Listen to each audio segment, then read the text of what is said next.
Hello प्यारे बच्चों, स्वागत है आपके अपने प्यारे से YouTube channel physics bye Sanjay sir में। आज हम लोग पढ़ेंगे विद्युत क्षेत्र के बारे में और बहुत कुछ पढ़ेंगे। ठीक है, हर एक पॉइंट को हम डिटेल्स पढ़ेंगे। जिन विद्यार्थियों को पीडीएफ नोट्स चाहिए वो वीडियो के डिस्क्रिप्शन बॉक्स में ऐप का लिंक दिया गया है, वहां से आप पीडीएफ नोट्स ले सकते हैं या कोर्स परचेस करना होगा तो वहां से आप कर सकते हैं। देखिए, सबसे पहला जो टॉपिक है आज हमारा वो विद्युत क्षेत्र है, जिसको अंग्रेजी में हम लोग इलेक्ट्रिक फील्ड कहते हैं। इलेक्ट्रिक फील्ड होता क्या है, चलिए इसके बारे में समझते हैं। देखिए, किसी भी आवेश के चारों ओर एक ऐसा क्षेत्र होता है, जैसे मान लीजिए कि यह एक आवेश है, इस आवेश के चारों ओर एक क्षेत्र होता है जिसमें आप किसी दूसरे आवेश को ले आइएगा तो वो आवेश या तो आकर्षण बल का अनुभव करता है या तो प्रतिकर्षण बल का अनुभव करता है। तो किसी आवेश के चारों ओर एक ऐसा क्षेत्र जिसमें किसी दूसरे आवेश को ले आने पर वो आवेश आकर्षण बल या प्रतिकर्षण बल का अनुभव करता है। तो इस आवेश के चारों ओर जो क्षेत्र है उसी क्षेत्र को हम लोग विद्युत क्षेत्र कहते हैं, जिसका परिभाषा बहुत सिंपल है। अब देखिए, इस क्षेत्र में हम लोग लाएंगे तो भाई कौन सा आवेश को लाएंगे, तो जैसे कि आप देखिए धन आवेश को यदि इस क्षेत्र में लाते हैं, किसी धन आवेश को, तो इन दोनों के बीच में प्रतिकर्षण बल लगेगा। वहीं आप किसी ऋण आवेश को ले आते हैं इस क्षेत्र में, तो इन दोनों के बीच में कौन सा बल लगेगा, तो आकर्षण बल लगेगा। दोनों सिचुएशन में इस क्षेत्र में जो आवेश को लगेगा वो आवेश एक बल का अनुभव करेगा। वो बल चाहे आकर्षण बल हो चाहे प्रतिकर्षण बल हो, लेकिन एक बल जरूर काम करेगा जो इस क्षेत्र में लाने पर आपको अनुभव होगा। इसलिए विद्युत क्षेत्र का बहुत सिंपल सा डिफिनेशन है कि किसी आवेश के चारों ओर का ऐसा क्षेत्र जिसमें किसी दूसरे आवेश को ले आने पर वो आवेश या तो आकर्षण बल या तो प्रतिकर्षण बल का अनुभव करता है।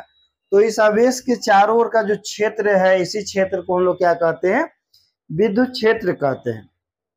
अब देखिए, जिस आवेश को हम लोग ले आते हैं वो आवेश बल का अनुभव करता है, तो कितना कम बल या कितना ज्यादा बल का अनुभव करता है, मतलब कितना। जिसे सुनिए, जैसे मान लीजिए कि आप क्लास में हम पढ़ा रहे हैं, आपको ऑफलाइन क्लास में पढ़ा रहे हैं, तो क्लास में पढ़ा रहे तो मेरा एक क्षेत्र होगा ना जिसमें आने वाले विद्यार्थी को हम पढ़ा सकते हैं।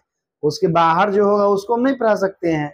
विद्यार्थी की तो संख्या कमी नहीं है, लेकिन हाँ, हम उसी पर अपना प्रभाव दिखा सकते हैं जो उस क्षेत्र में आते हैं। अभी के समय में इंटरनेट आ गया है तो हम घरे पढ़ा रहे हैं, आप लोग किसी और कोना में बैठ करके पढ़ रहे हैं, तो इस प्रभाव थोड़ा बढ़ गया है, ठीक ना। तो विद्युत क्षेत्र का भी प्रभाव अनंत तक होता है। विद्युत क्षेत्र का भी प्रभाव क्या होता है, अनंत तक होता है। जैसे अभी इंटरनेट आने से मेरा प्रभाव अनंत तक हो सकता है, ठीक है। तो उसी प्रकार से विद्युत क्षेत्र का भी जो प्रभाव होता है किसी आवेश के चारों ओर, वो अनंत तक होता है।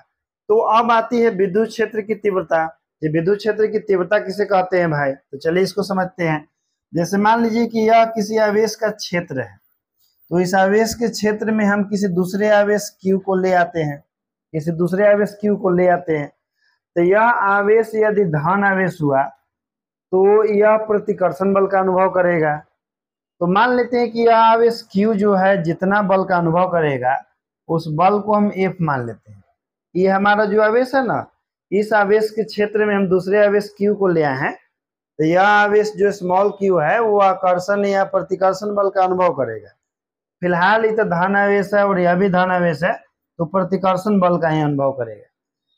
तो मान लेते हैं कि इस पर कितना प्रतिकर्षण बल लगेगा, तो F बल लगेगा। तो देखिए, हमारा जो Q आवेश है वो कितना बल का अनुभव कर रहा है, F बल का अनुभव कर रहा है। तो एकांक आवेश कितना बल का अनुभव करेगा, तो एकांक आवेश F बटा Q बल का अनुभव करेगा।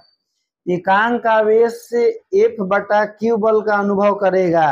यहीं से हमारा विद्युत क्षेत्र की तीव्रता का परिभाषा निकल के आता है कि किसी आवेश के विद्युत क्षेत्र में दूसरे आवेश को ले आने पर एकांक आवेश द्वारा अनुभव किए गए बल को विद्युत क्षेत्र की तीव्रता कहते हैं। कितना सिंपल परिभाषा है। जैसे Q आवेश को लाए हैं तो Q आवेश कितना बल का अनुभव किया है, F बल का अनुभव किया है। एकांक आवेश कितना बल का अनुभव करेगा, तो एकांक आवेश F बटा Q बल का अनुभव करेगा। अब विद्युत क्षेत्र में किसी आवेश के द्वारा, एकांक आवेश के द्वारा अनुभव किए गए बल को ही विद्युत क्षेत्र की तीव्रता कहते हैं। और विद्युत क्षेत्र की तीव्रता को हम लोग E से लिखते हैं। तो एफ बाई क्यू बराबर मेरा फॉर्मूला क्या हो जाएगा, ई हो जाएगा, और ई हमारा विद्युत क्षेत्र की तीव्रता है, ठीक ना। तो कितना सिंपल सा परिभाषा है भाई विद्युत क्षेत्र की तीव्रता का, कि विद्युत क्षेत्र के किसी बिंदु पर एकांक आवेश द्वारा अनुभव किए गए बल को ही उस विद्युत क्षेत्र की तीव्रता कहते हैं। अब विद्युत क्षेत्र की तीव्रता को इसे लिखते हैं, तो क्यू आवेश एफ बल का अनुभव किया है, तो एकांक आवेश एफ बटा क्यू बल का अनुभव करेगा। अब परिभाषा के अनुसार एकांक आवेश के द्वारा जो बल अनुभव किया जाता है उसे विद्युत क्षेत्र की तीव्रता कहते हैं। अब विद्युत क्षेत्र की तीव्रता को इसे लिखते हैं, इसीलिए एफ बाई क्यू किसके बराबर हो जाएगा, ई का। मेरा विद्युत क्षेत्र की तीव्रता का फॉर्मूला हो गया। अब देखिए ई जो हमारा विद्युत क्षेत्र की तीव्रता का फॉर्मूला है ये अदिश रूप में है। इसी फॉर्मूला को हम लोग सदिश रूप में लिखते हैं। किस रूप में, इस फॉर्मूला को आप किस रूप में लिखेंगे, सदिश रूप में लिखेंगे। इसी को अंग्रेजी में हम लोग बोलते हैं कि इन वेक्टर फॉर्म, इन वेक्टर फॉर्म आप इसको बोल सकते हैं।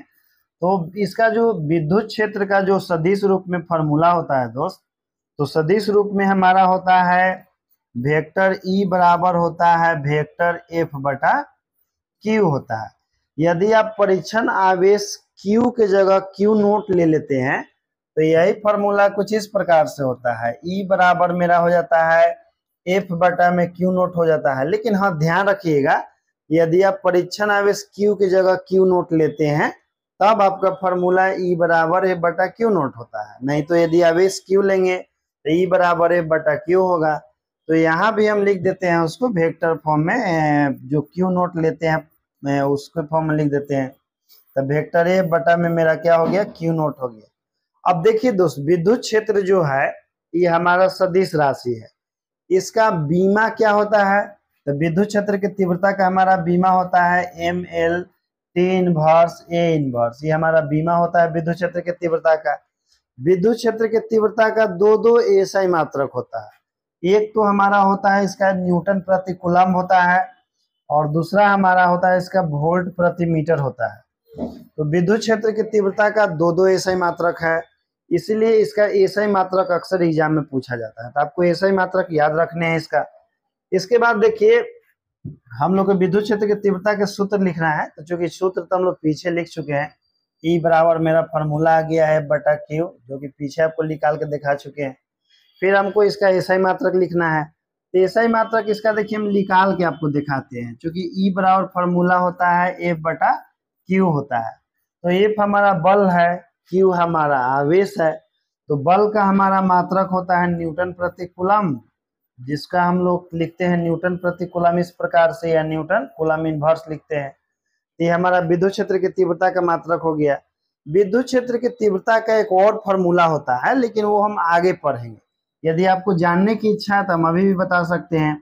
विद्युत क्षेत्र की तीव्रता का एक और फॉर्मूला होता है, ई बराबर वी बटा आर होता है, जहाँ वी होता है विभव, आर होता है हमारा दूरी, तो इससे एक और निकल जाता है, विभव का हमारा वोल्ट हो जाता है और दूरी का हमारा मीटर हो जाता है। तो एक और हो गया वोल्ट मीटर इनवर्स लिखिए या वोल्ट प्रति मीटर लिखिए। तो ये हमारा हो गया विद्युत क्षेत्र के तीव्रता का दो एसआई मात्रक, एक न्यूटन प्रति कूलम और दूसरा हमारा वोल्ट प्रति मीटर हो गया। अब चलिए इसका बीमा निकालते हैं। यही तो हम बता ही चुके हैं कि सदिश राशि है, तो इसका बीमा निकालने का बड़ा सिंपल सा फॉर्मूला है, ई बराबर एफ बटा क्यू है। तो देखिए यहाँ पर एफ जो है मेरा बल है, बल का बीमा होता है M L T inverse two, तो बल का हम लोग बीमा रखेंगे M L T inverse two होता है। आवेश का बीमा मेरा एटी होता है, तो यहाँ मेरा ऊपर चल जाएगा M L T inverse two है और ऊपर जाएगा तो मेरा ए इनवर्स हो जाएगा और ई टी इनवर्स हो जाएगा। अब देखिए इसका पावर जो है T inverse two T inverse one जुट जाएगा, क्या हो जाएगा हमारा M L T inverse three और ये हमारा ए इनवर्स हो गया। इसका बीमा हम हाल फिलहाल में आपको पीछे बताए भी थे कि इतना इसका बीमा होता है। बीमा और एसआई मात्रक जो है कभी भी याद करने के चक्कर मत रहिएगा, फॉर्मूला याद रहेगा, अपने आप निकल जाता है सबसे छोटे फॉर्म में, ठीक है। हालांकि इस पर हम एक वीडियो जरूर बनाएंगे जिसमें एसआई मात्रक बीमा निकालना होगा, तो इसको याद करने के चक्कर में कहीं मत रहिएगा, ठीक ना, याद हो जाएगा आपको बनाते बनाते। चलिए इसके बाद हम आते हैं जैसे देखिए अभी जो हम फार्मूला निकाले हैं ई बराबर एफ बटा क्यू, ये वाला जो फार्मूला आपको सामने दिख रहा है ई बराबर एफ बटा क्यू, यह फार्मूला जो है विद्युत क्षेत्र के किसी बिंदु पर है, ठीक ना। जैसे विद्युत क्षेत्र का जो मान है किसी बिंदु पर है, कोई पार्टिकुलर डिस्टेंस पर नहीं है। अब हमको क्या करना है, इसके बाद हमको क्या करना है कि जैसे कोई आवेश Q है और आवेश Q से r दूरी पर हमको एक बिंदु यहाँ ले लेना है और इस बिंदु पर हमको विद्युत क्षेत्र की तीव्रता का मान बताना है कि किसी आवेश Q से r दूरी पर कोई बिंदु है तो उस बिंदु पर विद्युत क्षेत्र की तीव्रता का मान कितना होगा। तो इसके लिए देखिए हम टॉपिक यहाँ लिख के रखे हैं पहले ही से कि आवेश Q से r दूरी पर विद्युत क्षेत्र की तीव्रता का व्यंजक निकालना है। तो चलिए इसका हम फार्मूला डिराइव करते हैं। सबसे पहले हम क्या करते हैं कि यहाँ पर एक आवेश ले लेते हैं, ठीक ना। यहाँ देखिए एक आवेश ले लेते हैं Q और आवेश Q से r दूरी पर एक हम बिंदु ले लेते हैं, यहाँ पर P बिंदु है और यहाँ से यहाँ के बीच का हमारा डिस्टेंस कितना होगा, r होगा। इसके बाद हम यहाँ से थोड़ा सा डॉटेड लाइन से रिप्रेजेंट करेंगे, इसको रिप्रेजेंट करेंगे मतलब प्रदर्शित करेंगे, ठीक ना। यहाँ से हम डॉटेड लाइन से क्या करते हैं, इसको खींच देते हैं इस प्रकार से। इसमें कोई कंफ्यूजन वाला बात नहीं है। आवेश Q से r दूरी पर एक हम बिंदु ले लिए हैं P और यहाँ पर किसी परीक्षण आवेश को हम रख रहे हैं। परीक्षण आवेश का मान है Q नोट है, ठीक। तो यहाँ पर एक इकाई सदिश ले लेते हैं r कैप और चूंकि जो ये परीक्षण आवेश है ये आपका धन आवेश है और यह भी आपका धन आवेश है। यहाँ पर हम बिंदु O लिख लेते हैं, जहाँ आवेश Q है वहां पर बिंदु O लिख लेते हैं। अब इस पर जो विद्युत क्षेत्र जो है हमारा इस दिशा में होगा और विद्युत बल जो है इसी दिशा में लगेगा, क्योंकि जिस दिशा में विद्युत क्षेत्र रहता है ना उसी दिशा में आकर्षण या प्रतिकर्षण बल का अनुभव होता है आवेश की प्रकृति के अनुसार, ठीक है। तो ये मान डायग्राम बना लेते हैं। डायग्राम बनाने के बाद थोड़ा सा इसमें लैंग्वेज लिखते हैं जो कि कभी याद करने के चक्कर मत रहिएगा। डायग्राम देख के लिखते हैं। क्या लिखते हैं, माना कि कोई आवेश प्लस Q बिंदुओं पर स्थित है तथा आवेश Q से r दूरी पर एक बिंदु P है जहां कोई परीक्षण आवेश Q नोट स्थित है, ठीक है। इतना मान लीजिएगा लैंग्वेज। अब देखिए हम लोग जानते हैं कि जब दो आवेश एक दूसरे से कुछ दूरी पर स्थित होते हैं तो उनके बीच में कूलम्ब फोर्स लगता है। ये आप लोग पढ़े होंगे कि दो आवेश एक दूसरे से कुछ दूरी पर होते हैं तो उनके बीच बल लगता है। तो वो तो भाषा लिखे वाला बड़ा सिंपल था, फिर से एक बार रिपीट कर देते हैं ताकि याद हो जाए। माना कि कोई आवेश प्लस Q है जो बिंदुओं पर स्थित है तथा आवेश Q से r दूरी पर एक बिंदु P है जहां परीक्षण आवेश Q नोट स्थित है, ठीक है। इसके बाद दोनों आवेशों के बीच में हम बल लिखते हैं। तो बल हमारा होता है F बराबर 1/4 पाई एप्सिलॉन नोट और Q इंटू Q नोट और बटा में मेरा r स्क्वायर होता है। ये नहीं समझे, जैसे कूलम्ब का नियम पढ़े पिछला लेसन में कि दो आवेशों के बीच में लगने वाला बल होता है 1/4 pi epsilon note Q1 into Q2 बटा में r स्क्वायर होता है। लेकिन यहाँ Q1 इंटू Q2 नहीं है, यहाँ पहले का आवेश Q है, दूसरा आवेश हमारा Q नोट है, इसलिए हम Q इंटू Q नोट बटा में r स्क्वायर लिखेंगे। इसको हम मान लेते हैं समीकरण नंबर 1। अब इसके बाद हम लोग क्या करते हैं कि जो ये हमारा परीक्षण आवेश Q नोट है, तो परीक्षण आवेश Q नोट जो है विद्युत क्षेत्र के बिंदु P पर हमारा बल का अनुभव करेगा। कैसे भाई, देखिए इधर, क्योंकि हम हाल फिलहाल में अभी आप बताएं आपको कि E बराबर F बटा Q नोट होता है, तो इससे आप F बराबर क्या लिख सकते हैं, तो F बराबर लिख सकते हैं कि Q नोट इंटू आप E लिख सकते हैं। लिख सकते हैं कि नहीं, तो बिल्कुल लिख सकते हैं। अब देखिए इसको हम लोग क्या करते हैं कि मान लेते हैं कि परीक्षण आवेश Q नोट बिंदु P पर F बल का अनुभव करता है। परीक्षण आवेश Q नोट बिंदु P पर F बल का अनुभव करता है, तो हमारा F बराबर हो जाएगा, इसको वेक्टर फॉर्म में नहीं लिखेंगे, इसको हम स्केलर फॉर्म में ही लिखेंगे, ठीक ना। तो इसको स्केलर फॉर्म में लिखते हैं हम। थोड़ा सा यहाँ पर मार्कर जो है हमको सिलेक्ट करना पड़ेगा। ओहो, ये तो गलती से मिस्टेक हो रहा है, कोई बात नहीं। ये हमारा हो जाएगा F बराबर कितना हो जाएगा, Q नोट इंटू E हो जाएगा। इसको हम मान लेंगे इक्वेशन नंबर 2। अब देखिए इक्वेशन 1 और 2 में क्या सिमिलरिटी है कि दोनों का LHS एक समान है। तो जब दो इक्वेशन का LHS एक समान हो तो RHS को हम लोग क्या करते हैं, इक्वल कर देते हैं। यदि किसी विद्यार्थी का यह डाउट है कि जब दो इक्वेशन का LHS एक समान होता है तो RHS क्यों इक्वल होता है, तो उस पर हम स्पेशल वीडियो बना देंगे। लेकिन इस पर आपको कमेंट आना चाहिए कि सर हाँ इस पर वीडियो बनाइए, कि काहे ऐसा होता है कि दो समीकरण का जब LHS बराबर होता है तो RHS भी उसका क्यों बराबर होता है। तो समीकरण 1 एवं 2 से लिखेंगे, दोनों का LHS सेम है, तो 1/4 पाई एप्सिलॉन नोट है और Q इंटू क्यू नोट और डिवाइडेड बाई R स्क्वायर, और यहाँ मेरा हो जाएगा Q नोट इंटू ई हो जाएगा, तो Q नोट से Q नोट हमारा कैंसिल हो जाएगा।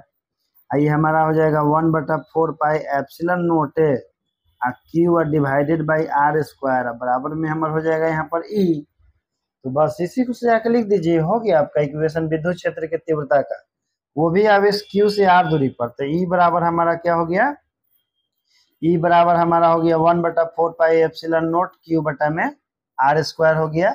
ये हमारा हो गया आवेश Q से R दूरी पर विद्युत क्षेत्र की तीव्रता का मान हो।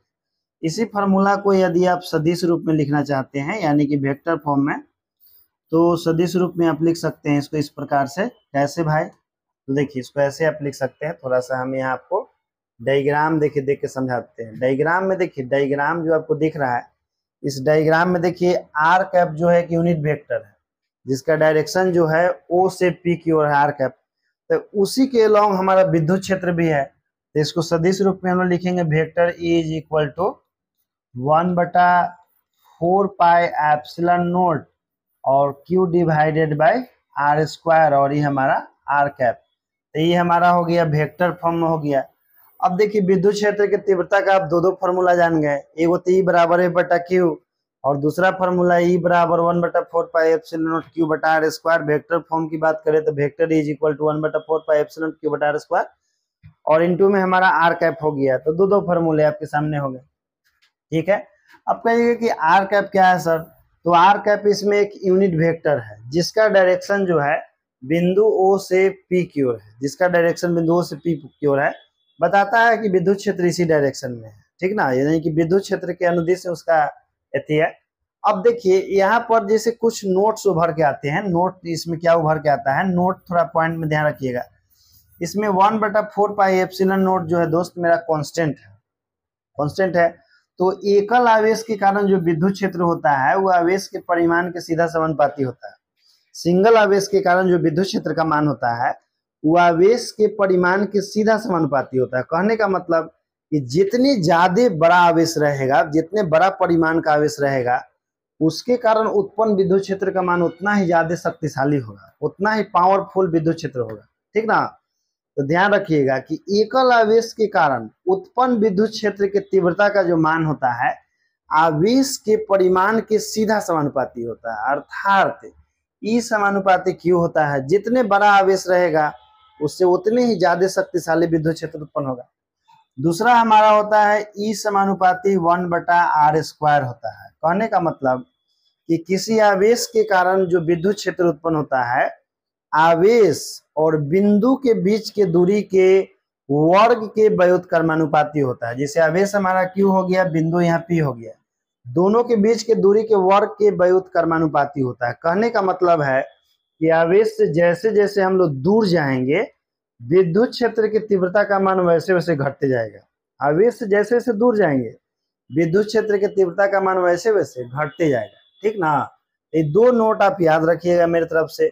अब देखिए, अब और भी नोट है, ऐसा बात नहीं है, नोट है लेकिन आगे है। अब हम लोग पढ़ना स्रोत आवेश है।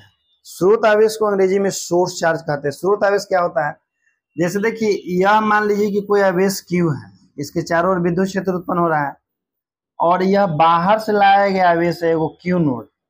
तो बाहर से जिस आवेश को हम लोग लाते हैं उसको हम लोग परीक्षण आवेश कहते हैं, और जो मेरा आवेश होता है जिसके चारों ओर विद्युत क्षेत्र उत्पन्न होता है और हम लोग दूसरा आवेश को चेक करने के लिए लाते हैं कि यहाँ पर विद्युत क्षेत्र है कि नहीं, तो जो बाहर से आवेश लाया जाता है उसको हम लोग परीक्षण आवेश कहते हैं। लेकिन जिस आवेश के चारों ओर विद्युत क्षेत्र उत्पन्न होता है उस आवेश को हम लोग स्रोत आवेश कहते हैं। जिस इस डायग्राम में आपको दिख रहा है तो हमारा Q नोट जो है परीक्षण आवेश है और बड़का Q जो है स्रोत आवेश है। तो स्रोत आवेश का बड़ा सिंपल सा परिभाषा है कि जिस आवेश के चारों ओर विद्युत क्षेत्र उत्पन्न होता है उस आवेश को स्रोत आवेश कहते हैं। या जिस आवेश के नजदीक में परीक्षण आवेश को जांच करने के लिए लाते हैं तो किसको जांचने करने के लिए? तब विद्युत बल और विद्युत क्षेत्र की उपस्थिति को जांच करने। तो जिस आवेश के चारों ओर हम लोग विद्युत क्षेत्र की उपस्थिति जांच करते हैं उस आवेश को स्रोत आवेश कहते हैं। नहीं तो सबसे सिंपल वही कि जिस आवेश के चारों ओर विद्युत क्षेत्र की उत्पत्ति होती है उसे स्रोत आवेश कहते हैं। अब बाहर से जो हम लोग आवेश लाते हैं जांच करने के लिए उसको हम लोग परीक्षण आवेश कहते हैं। परीक्षण आवेश का मान हमेशा स्रोत आवेश से छोटा होता है। परीक्षण आवेश का जो मान होता है हमेशा स्रोत आवेश से छोटा होता है। यानी कि यहाँ पर इस प्रकार के बातें होती है। परीक्षण आवेश और स्रोत आवेश में कभी संबंध पूछा जाए कि दोनों में क्या संबंध है, तो एक संबंध आंख मूंद के भी बता दीजिएगा कि स्रोत आवेश का मान हमेशा बड़ा होता है। किससे? परीक्षण आवेश से। अब देखिए परीक्षण आवेश छोटा है, स्रोत आवेश बड़ा है, तो इस पर एक और नोट बनता है कि स्रोत आवेश और बटा में परीक्षण आवेश का जो मान होता है, सॉरी, स्रोत आवेश और बटा में परीक्षण आवेश का जो अनुपात आपका है इसका मान हमेशा 1 से बड़ा होता है। 1 से बड़ा काहे होता है भाई? स्रोत आवेश तो 18 स्रोत आवेश, इसका मान बड़ा होता है। जैसे मान लीजिए कि स्रोत आवेश का मान है 10 कूलम, परीक्षण आवेश का मान है मान लीजिए कि 2 कूलम, तो भाग दीजिएगा तो कितना आएगा? 5 कूलम, सॉरी 5 आएगा। अब 5 बरका है कि 1 बरका है? तो कहिएगा सर 5 बड़ा है। तो इस नोट को याद रखिएगा कि परीक्षण आवेश बटा स्रोत आवेश का जो रेशियो होता है हमेशा 1 से बड़ा होता है। इसका ठीक दूसरा उल्टा होगा कि क्यू नोट बटा क्यू का जो रेशियो होता है हम 1 से छोटा होता है। 1 से छोटा क्या होगा भाई? कैसे कि परीक्षण आवेश तो छोटा होता है, मान लीजिए कि 2 कूलम है और स्रोत आवेश हमारा 10 कूलम है, तो भाग दीजिएगा तो 0.1 आएगा, सॉरी 0.2 आएगा। तो 0.2 बड़ा कि 1 बड़ा? तो कहिए कि 1 बड़ा। तो 3 बातें आपको याद रखना है। पहला बात कि स्रोत आवेश का मान हमेशा परीक्षण आवेश से बड़ा होता है। दूसरा बात कि स्रोत आवेश और परीक्षण आवेश का रेशियो हमेशा 1 से बड़ा होता है। तीसरा नोट कि परीक्षण आवेश और स्रोत आवेश का रेशियो हमेशा 1 से छोटा होता है। स्रोत आवेश कौन होता है? तो जिसके चारों ओर विद्युत क्षेत्र उत्पन्न होता है। परीक्षण आवेश कौन होता है? तो हम लोग जांच करने के लिए जो बाहर से आवेश लाते हैं उसी आवेश को हम लोग परीक्षण आवेश कहते हैं। ठीक ना? तो परीक्षण आवेश का भी परिभाषा हम बता दी, इसीलिए इसका अंग्रेजी है टेस्ट चार्ज। यानी कि बाहर से कोई आवेश लाएंगे टेस्ट करने के लिए ना, तो वही टेस्ट चार्ज हो गया। ऐसे समझिए, जैसे मान लीजिए कि हम फिजिक्स पढ़ा रहे हैं, आप मेरा ऑफलाइन क्लास में आ गए, तो देखते हैं सर जी कैसन पढ़ाते हैं। तो कैसन पढ़ाते हैं मतलब टेस्ट करना चाहते हैं। आप फिजिक्स कौन पढ़ा रहा है? हम। तो हम हो गए फिजिक्स का स्रोत और आप टेस्ट करे आए हैं तो आप हो गए टेस्ट चार्ज। जैसे आप क्लास में आए ना जी, काहे लगी देखे लगी कि सर जी कैसन फिजिक्स पढ़ाते हैं, हम फिजिक्स के स्रोत हो गए पढ़ा रहे हैं, तो हम हो गए स्रोत। आप चूंकि जांच करे आए हैं कि अच्छा पढ़ाते हैं कि खराब पढ़ाते हैं सर जी, तो आप हो गए टेस्ट चार्ज, हम हो गए स्रोत आवेश। समझ गए? तो जो बाहर से आवेश लाया जाता है जांच करने के लिए उसी को हम लोग क्या कहते हैं। अब देखिए यहाँ पर एगो नोट बनता है। नोट का बनता है जो हम लोग जो विद्युत क्षेत्र के मान निकाले थे ना, E बराबर 1/4 पाई एप्सिलॉन नोट तो क्यू बटा आर स्क्वायर। तो यहाँ पर देखिए इस फॉर्मूला में आपको कहीं क्यू नोट दिखाई दे रहा है? क्यू नोट इस फॉर्मूला में आपको दिख ही नहीं रहा है। तो पहला नोट हो गया कि जो एकल आवेश के कारण विद्युत क्षेत्र का मान होता है वो स्रोत आवेश पर निर्भर करता है। स्रोत आवेश पर निर्भर करता है, परीक्षण आवेश पर निर्भर नहीं करता है। जो हमारा विद्युत क्षेत्र का मान है उस स्रोत आवेश पर निर्भर करता है, परीक्षण आवेश पर निर्भर नहीं करता है। कहने का मतलब कि विद्युत क्षेत्र का जो मान होता है वो परीक्षण आवेश से स्वतंत्र होता है, परीक्षण आवेश पर निर्भर ही नहीं करता है। दूसरा नोट यहाँ समझिए, दूसरा नोट हमारा यहाँ पर क्या होता है कि जो हमारा ये विद्युत क्षेत्र का मान होता है, विद्युत क्षेत्र जो है एक संरक्षित प्रकृति की भौतिक राशि है। विद्युत क्षेत्र क्या है? एक संरक्षित प्रकृति की भौतिक राशि है। ये बात को ध्यान रखिएगा, ठीक है? संरक्षित प्रकृति की भौतिक राशि, ये बात को बढ़िया समझ रखिएगा। दो बातें याद रखना है कि विद्युत क्षेत्र का मान परीक्षण आवेश पर निर्भर नहीं करता है, परीक्षण आवेश स्वतंत्र होता है। तो भाई विद्युत क्षेत्र निर्भर केकरा करता है? तो स्रोत आवेश पर निर्भर करता है। ये बात को बढ़िया समझ जाइए, ठीक ना? चलिए इसके बाद हम आगे की ओर बढ़ते हैं। अगला हमारा टॉपिक है कि सिद्ध करें कि विद्युत क्षेत्र का मान परीक्षण आवेश से स्वतंत्र होता है। देखिए जो बात अभी बोले ना कि विद्युत क्षेत्र का जो मान होता है वो परीक्षण आवेश पर निर्भर नहीं करता है, परीक्षण आवेश से स्वतंत्र होता है। अब देखिए क्वेश्चन के रूप में आ गया कि सिद्ध कीजिए कि विद्युत क्षेत्र का मान परीक्षण आवेश से क्या होता है, स्वतंत्र होता है। तो सिद्ध तो करना ही पड़ेगा, तो चलिए सिद्ध करते हैं हम इसको। देखिए सबसे पहले हम क्या करते हैं कि यहाँ पर एक आवेश Q ले लेते हैं और यहाँ पर एक बिंदु O ले लेते हैं। आवेश Q से R दूरी पर यहाँ पर एक हम बिंदु P ले लेते हैं, जहाँ पर हम Q नोट रख देते हैं, और इस प्रकार से इस डायरेक्शन में हमारा विद्युत क्षेत्र ही हो गया और इसी डायरेक्शन में हमारा विद्युत बल F हो जाएगा। दोनों आवेशों के बीच की दूरी हमारा R है, ठीक ना। तो सबसे पहले तो वही भाषा लिखते हैं कि माना कि कोई बिंदु आवेश प्लस Q है जो बिंदुओं पर स्थित है, तथा इससे R दूरी पर एक बिंदु P है जहाँ परीक्षण आवेश Q नोट स्थित है, इतना मान लेते हैं। इसके बाद कूलम के नियम से दोनों आवेशों के बीच में लगने वाला बल निकालते हैं। बल कितना होता है भाई, दो आवेशों के बीच में लगने वाला, A बराबर 1/4 पाई एप्सिलॉन नोट और Q इंटू Q नोट और डिवाइडेड बाई मेरा R स्क्वायर, इसको 1 मान लीजिए। अब देखिए विद्युत क्षेत्र के बिंदु P पर परीक्षण आवेश Q नोट कितना बल का अनुभव करता है, तो A बराबर Q नोट इंटू E बल का अनुभव करता है। इसको आप इक्वेशन 2 मान लीजिए। अब इक्वेशन 1 और 2 को क्या कर दीजिए, तुलना कर दीजिए, क्योंकि दोनों का एलएचएस क्या है दोस्त, सेम है।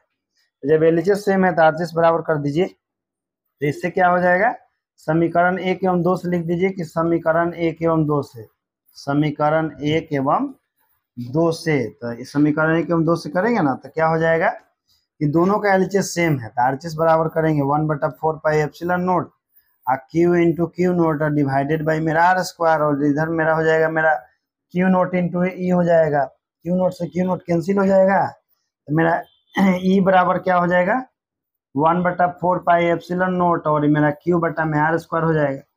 अब देखिए ये जो हमारा विद्युत क्षेत्र की तीव्रता का जो फॉर्मूला आया है, इसमें आपको कहीं परीक्षण आवेश दिखाई दे रहा है क्या, तो कहिए कि सर परीक्षण आवेश बिल्कुल नहीं दिखाई दे रहा है। तो परीक्षण आवेश नहीं दिखाई दे रहा है तो नीचे लिख देंगे कि यहाँ पर अतः कि विद्युत क्षेत्र का मान परीक्षण आवेश से स्वतंत्र होता है। विद्युत क्षेत्र का मान परीक्षण आवेश से स्वतंत्र होता है, सिद्ध हो गया। एक दो नोट और हमको याद आ गया। देखिए पहला हमारा एक और नोट याद आ गया इसमें कि जो परीक्षण आवेश जो हमारा Q नोट है, तो परीक्षण आवेश Q नोट का मान हमेशा धनात्मक लेते हैं। परीक्षण आवेश Q नोट का मान हमेशा धनात्मक लेते हैं। जैसे देखिए ये हमारा आवेश है तो ये हमारा स्रोत आवेश हो गया, हम लोग जो बाहर से आवेश लाते हैं हमारा परीक्षण आवेश हो गया।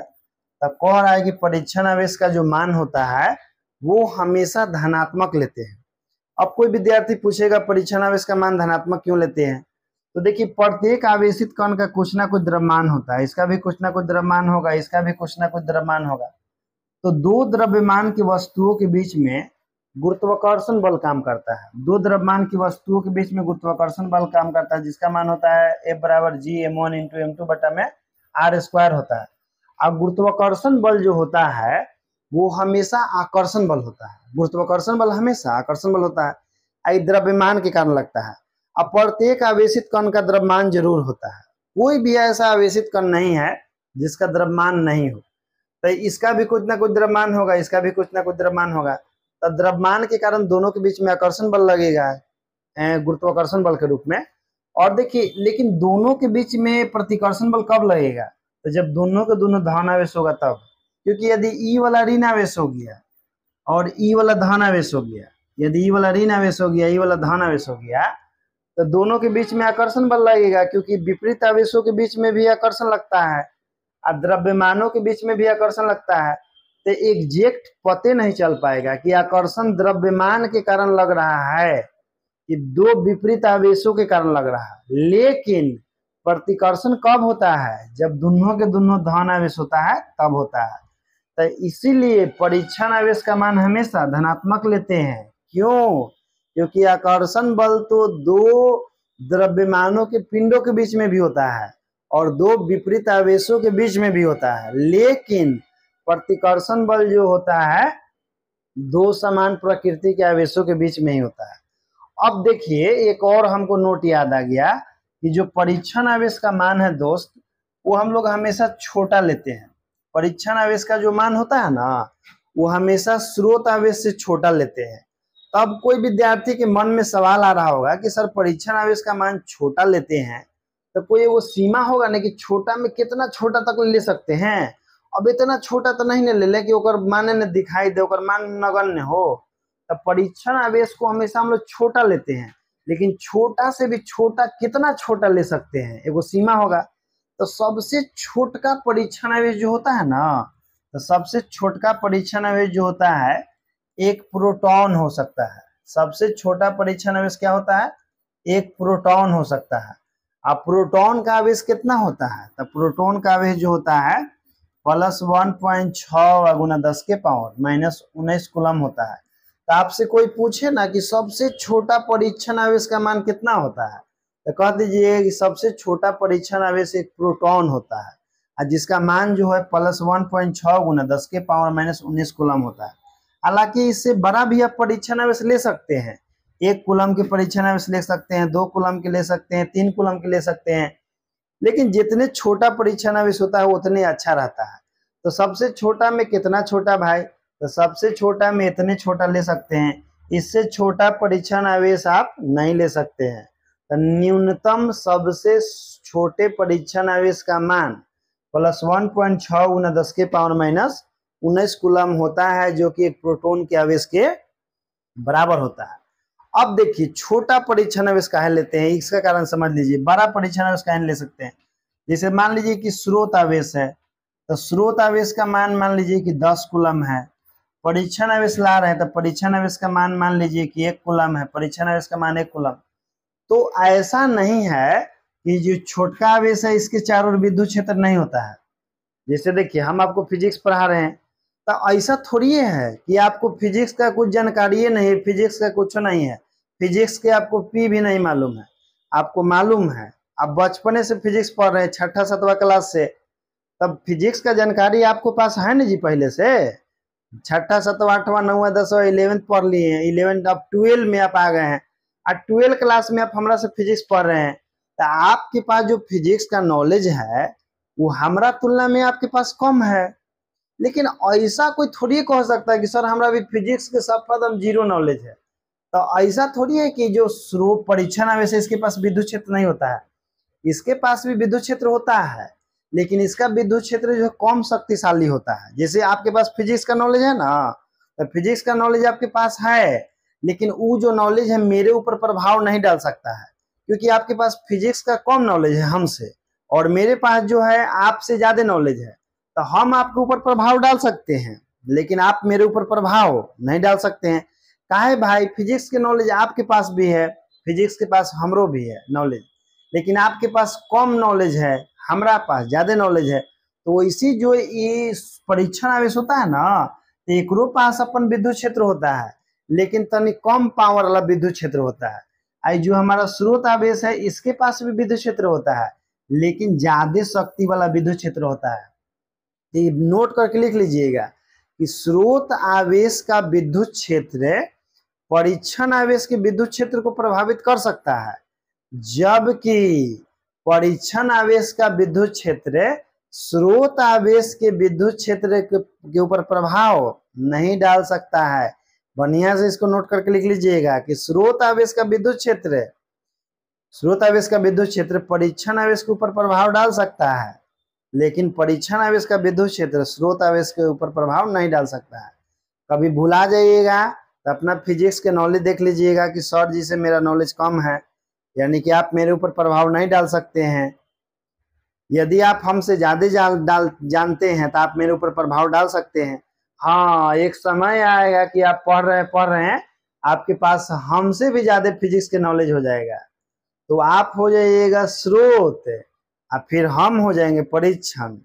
जैसे मान लीजिए कि यदि 10 कूलम के आवेश है, अब बाहर से हम 20 कूलम के आवेश लिया दे, बाहर से क्या कर दे 20 कूलम के आवेश लिया दे, तो उस समय बदल जाएगा बाजी, ये हो जाएगा आपका स्रोत आवेश, हाई वाला बन जाएगा परीक्षण आवेश। ठीक ना, इस बात का ध्यान रखिएगा कि जो बड़ा परिमाण का आवेश होता है वही हमेशा स्रोत आवेश होता है, और जो छोटा परिमाण के आवेश होता है वो हमेशा परीक्षण आवेश होता है। इस बात को बढ़िया ध्यान रखिए। अब मान लीजिए कि आपके कह दिया कि 10 कूलम का कोई स्रोत आवेश है और उसके पास बाहर से हम लोग 50 कूलम का आवेश ले आ रहे हैं, तो बताएं कि इसमें स्रोत आवेश कौन है, तो आप कहिए कि 10 कूलम। नहीं, जो बड़का परिमाण के आवेश होता है वो हमेशा स्रोत आवेश होता है, और जो छोटा परिमाण के होता है वो हमेशा परीक्षण आवेश होता है। इसको बढ़िया से याद कर लीजिएगा, नहीं तो काम का हो जाएगा, गड़बड़ हो जाएगा। अब देखिए पीछे हम आपको विद्युत क्षेत्र पढ़ाए, विद्युत क्षेत्र की तीव्रता पढ़ाए। तो विद्युत क्षेत्र में हम क्या पढ़ाए कि किसी आवेश के चारों ओर का वह क्षेत्र जिसमें किसी दूसरे आवेश को लाने पर विद्युत बल का अनुभव होता है, यानी कि आकर्षण या प्रतिकर्षण बल का अनुभव होता है, तो उसे उस आवेश का विद्युत क्षेत्र कहते हैं। अब विद्युत क्षेत्र की तीव्रता को क्या बताएं कि विद्युत क्षेत्र में किसी बिंदु पर एकांक आवेश के द्वारा अनुभव किया गया बल को विद्युत क्षेत्र की तीव्रता कहते हैं। तो देखिए विद्युत क्षेत्र की तीव्रता का अलग परिभाषा है, अब विद्युत क्षेत्र का अलग परिभाषा है, दोनों अलग अलग चीजें हैं, लेकिन व्यवहार में हम लोग दोनों को एक ही समझते हैं। तो क्या लिखना है कि व्यवहार में विद्युत क्षेत्र और विद्युत क्षेत्र की तीव्रता को एक ही समझते हैं, जबकि दोनों अलग अलग चीज होता है, ठीक ना। फिर हमारा दूसरा नोट है कि विद्युत क्षेत्र जो है कैसी भौतिक राशि है। तो विद्युत क्षेत्र जो है एक संरक्षित प्रकृति की भौतिक राशि है। ये ऑब्जेक्टिव में आता है कि विद्युत क्षेत्र किस प्रकार की भौतिक राशि है, संरक्षित, असंरक्षित, ऐसे करके ऑप्शन आता है। याद रखिए कि विद्युत क्षेत्र जो है ना हमारा संरक्षित प्रकृति की भौतिक राशि है। संरक्षित के बारे में हम लेसन थे आपको पीछे विद्युत बल जब पढ़ा रहे थे तो वहां हम आपको पढ़ाए थे संरक्षित के बारे में, तो वहां से पढ़ लीजिएगा। तो इस वीडियो में इतना ही, मिलते हैं हम आपसे फिर अगला वीडियो में। जिन विद्यार्थियों को पीडीएफ नोट्स डाउनलोड करना होगा, वीडियो के डिस्क्रिप्शन बॉक्स में ऐप का लिंक दिया गया है, वहां से आप पीडीएफ नोट्स डाउनलोड कर सकते हैं। तो जय हिंद प्यारे साथियों।